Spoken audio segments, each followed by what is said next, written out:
Hey guys, today we're going to be building a REM pod, or a radiating electromagnetic pod. What this does, it emits its own electromagnetic field, and when something enters into that field, it alerts you. This is used in paranormal investigation, as it's said that spirits who come into this field can also activate it.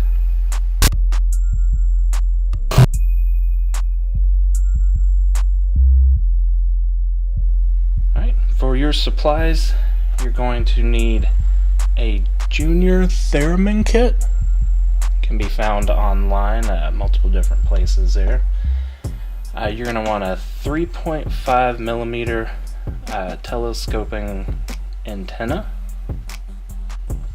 Now there's two ways you can connect the antenna. You can either have your 3.5 millimeter headphone jack, and then get one of these female to female 3.5 millimeter connectors. So your jack would go into one side, headphone would go into the other. Or you can also get these online. It's just a 3.5 millimeter female to wire cable.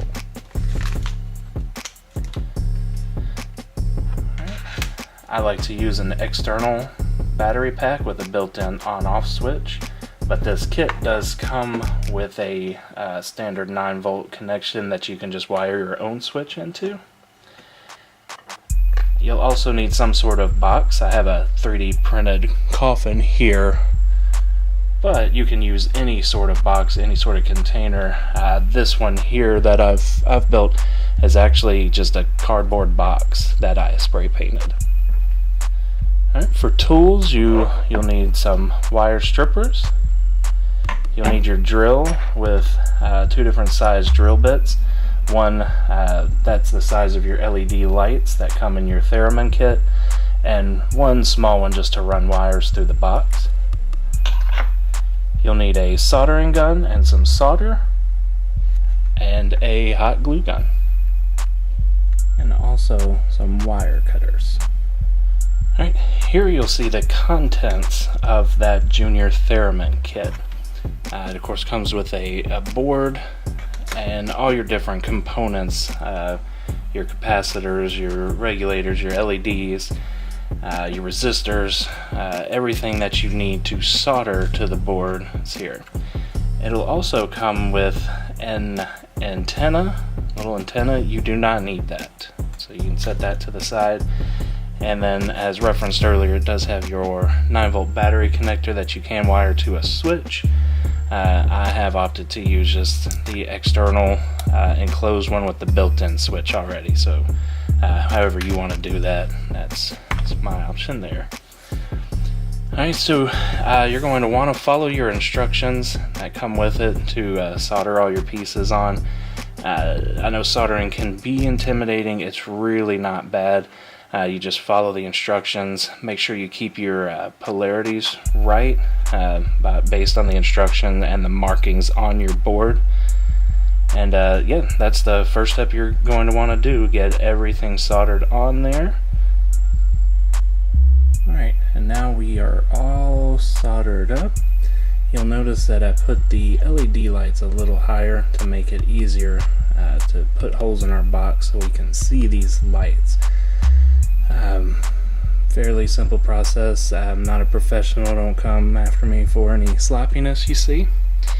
Next step will be to trim your excess wires down just a little bit, make it fit in your box a little easier.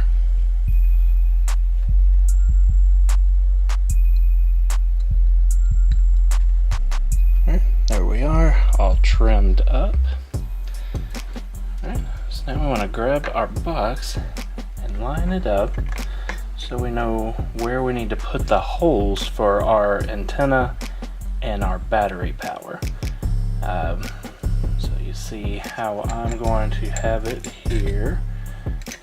I'll need to put my battery hole here, and looks like, yeah, our antenna connection is there. if you look on your board, the two places that you still have available, one is labeled battery with your positive and negative, and one is labeled aerial, which is for your antenna. Alright. Now for your antenna, it's however you want to do.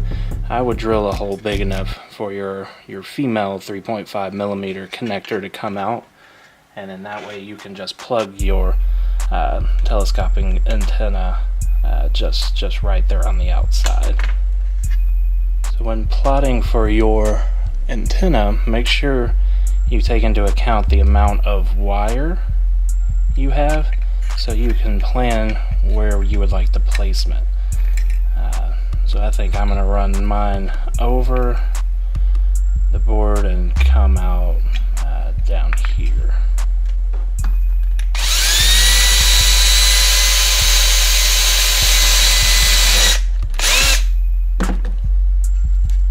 Now we'll do our small over here for the battery.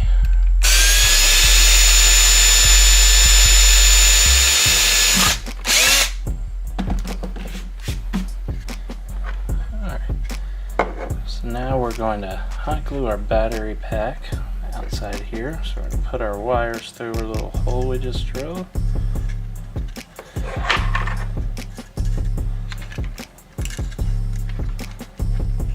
All that. Line it up to where we want it.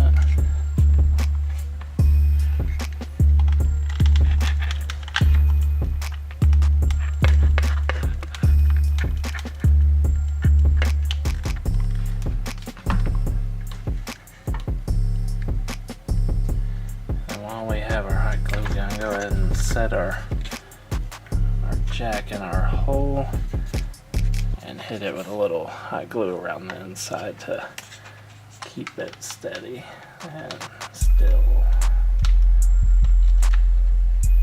Alright, now that our hot glue is dry, the next thing you want to do is use your wire strippers and expose a good bit of metal wire on both your antenna connection and your battery connection, and then you're going to solder them to your board.